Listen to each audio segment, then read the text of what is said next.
श्रीराम समर्थ. गोपाल कृष्ण भगवान की जय. आपलं या दृश्य जगावर प्रेम असल्यामुळे आपण इंद्रियांच्या अधीन जातो. जेव्हा आपलं या दृश्याचं प्रेम कमी होईल तेव्हाच इंद्रियांवर स्वामित्व आपल्याला आणता येईल.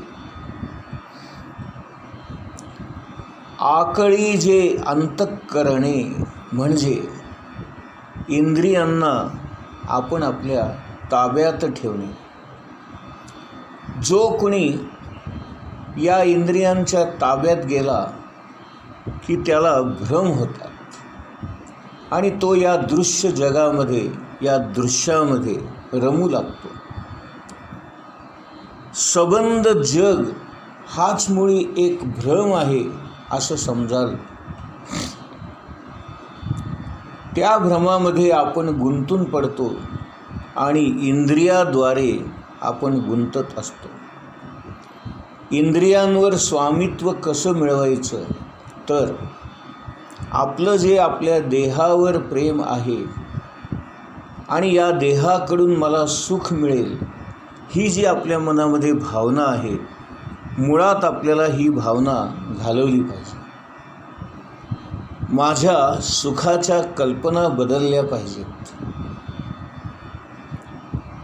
खरं सांगायचं म्हणजे पोहणं, सूर्यास्त सूर्योदय पाहणं, हिमालय पर्वत पाहणं, निसर्ग पाहणं या गोष्टी आपल्या परमार्थाच्या आड येत नाहीत. परंतु बाकीच्या गोष्टी ज्या आहेत म्हणजे इंद्रियांचे जे आवडते विषय आहेत आणि ते विषय मिळावे अशी जी काही भावना असते त्यामुळे आपण या सगळ्या गोष्टीमध्ये अडकू शकतो. बुद्धीच्या क्षेत्रामध्ये रमणे, बुद्धीचा विचार करणे, बुद्धीचा वापर करणे, एखादी कला शिकणे, कलेच्या क्षेत्रामध्ये वावरणे, वापर करणे, गायन, वादन, चित्रकला, हस्तकला, शिल्पकला, मूर्तिकला या सगळ्या गोष्टी किंवा कविता करणे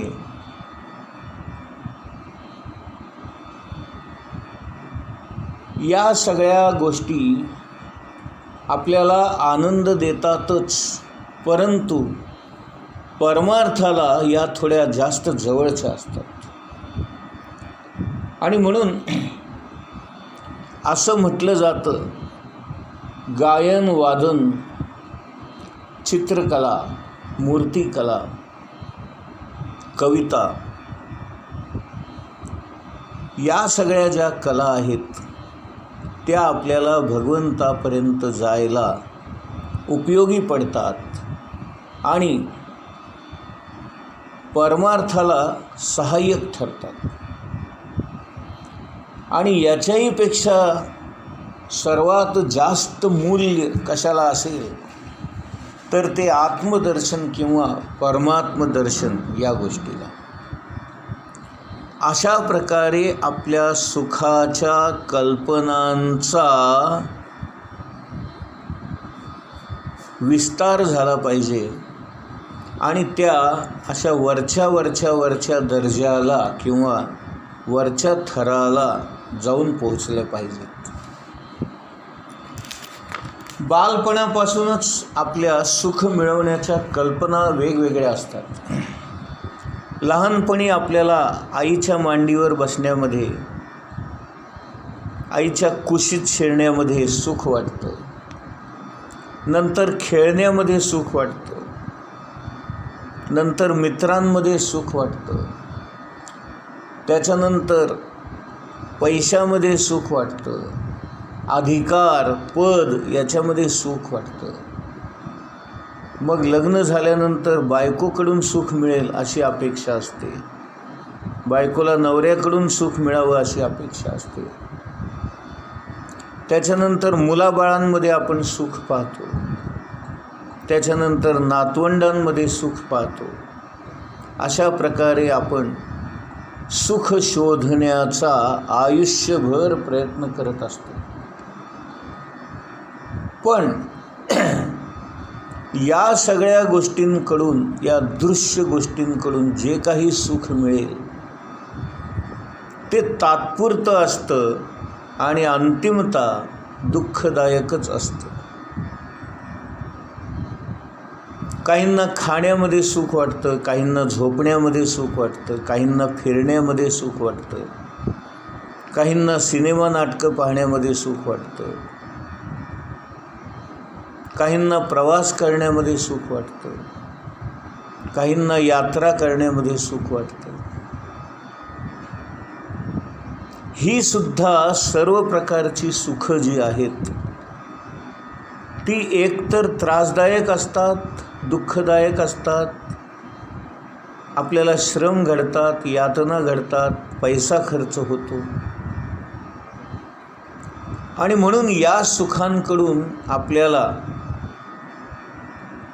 कोणत्याही प्रकारचा आनंद मिळत नाही. झालं तर दुःखच होतं, त्रास होतो, यातना होतात, कष्ट होतात, पैसे खर्च होतात. परंतु निसर्गामध्ये जाऊन शांतपणे बसणं, सूर्योदय पाहणं, सूर्यास्त पाहणं, हिमालय पर्वत पाहणं, एखादी नदी वाहताना पाहणं, समुद्र पाहणं, या गोष्टी नक्कीच सुखदायक आहेत आणि त्यापासून आपल्याला कुठल्याही प्रकारचा त्रास होत नाही. म्हणून यांचा क्रम वरचा आहे. आणि कला शिकणं, कलेपासून मिळणारा आनंद, कलेपासून मिळणारं सुख हे घेणं हा त्याच्याही पेक्षा वरचा आनंद आहे. आणि गायन वादन या कलांनी तर आपण भगवंताला लवकरात लवकर प्राप्त करून घेऊ शकतो. आणि त्याच्याही पेक्षा वरचा आनंद देणारा, सुख देणारा म्हणजे आत्मदर्शन किंवा आत्मज्ञान प्राप्त करून घेणं. अशा प्रकारे आपण सुखाचा शोध घेतला पाहिजे आणि या आत्मसुखापर्यंत आपला प्रवास घडवून आणला पाहिजे.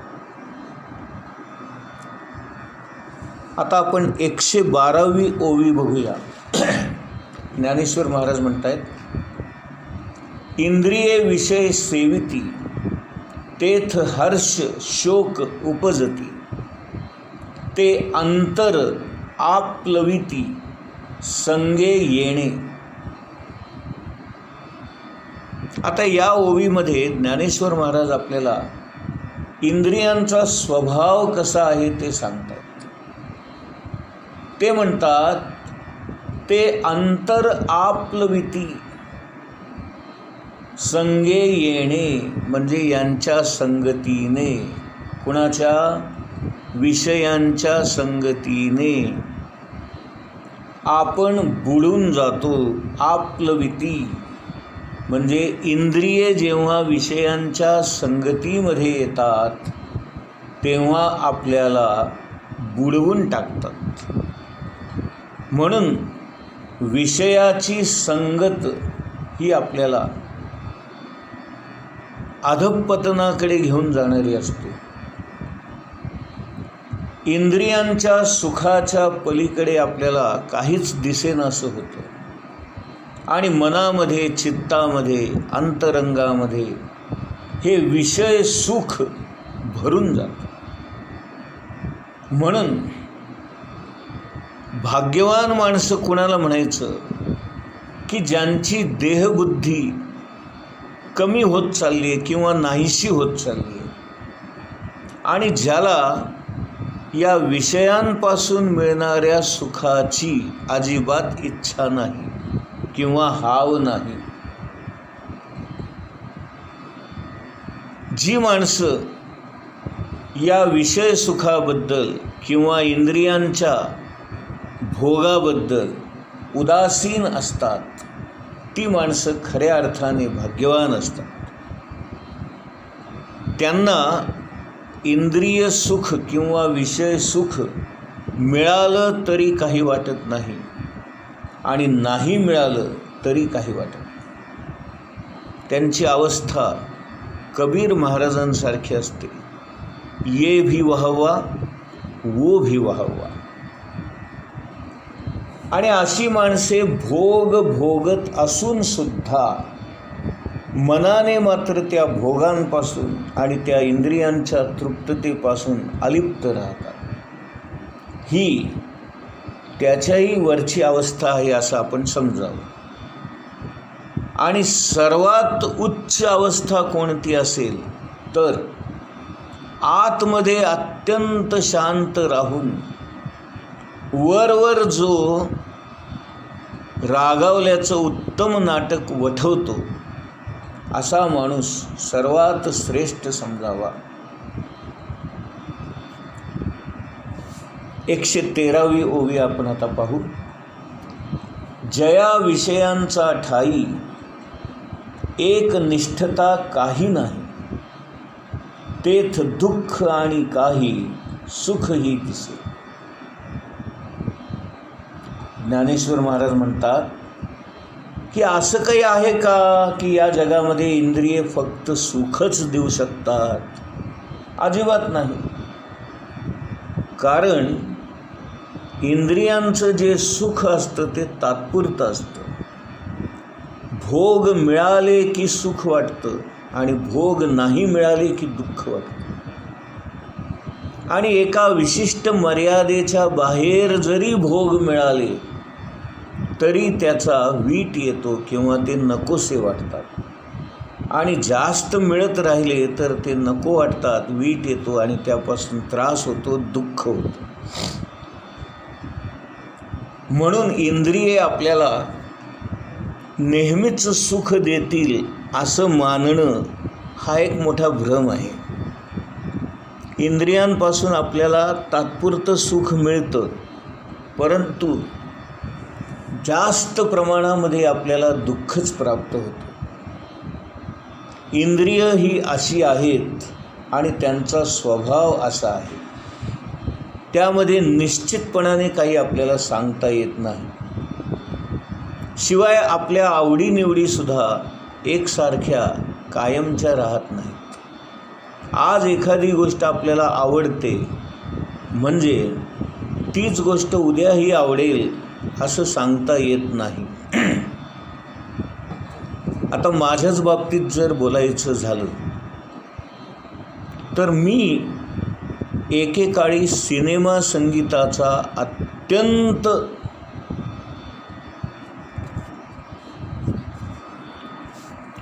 चाहता होतो. सिनेमा संगीत जवळजवळ 12-15 तास दिवसातून मी ऐकायचो.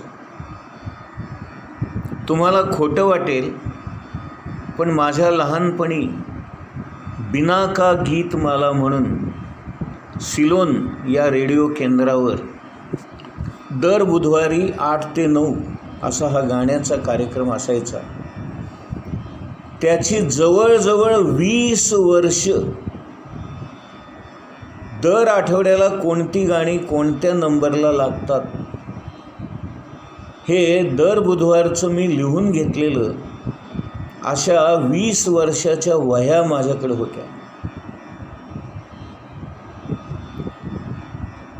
आणि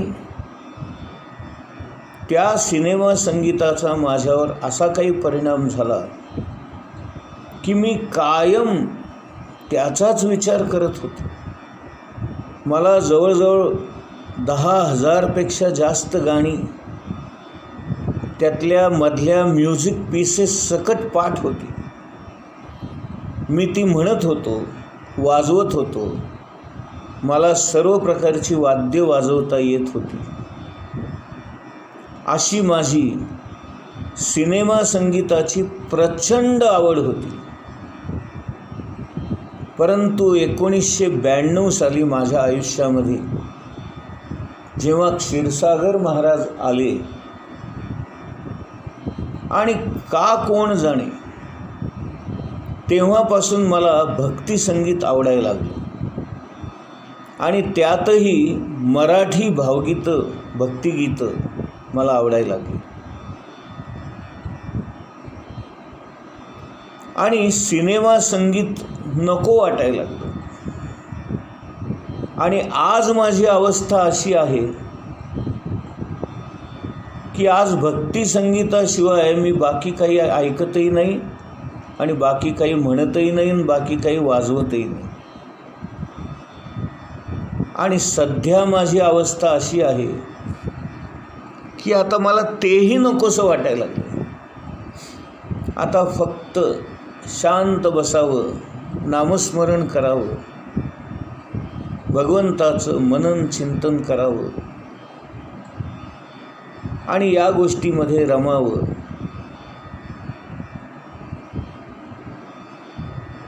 ज्ञानेश्वरीचा अभ्यास करावा, दासबोधाचा अभ्यास करावा, भागवताचा अभ्यास करावा, रामायण महाभारताचा अभ्यास करावा. अशा माझ्या स्वतःच्या आवडीनिवडी बदलत गेल्या आहेत. आणि म्हणून इथे ज्ञानेश्वर महाराज म्हणतात की इंद्रियांचं निश्चितपणे काही सांगता येत नाही आणि आजची आवड उद्या असेलच हेही सांगता येत नाही. गोपाल कृष्ण भगवान की जय.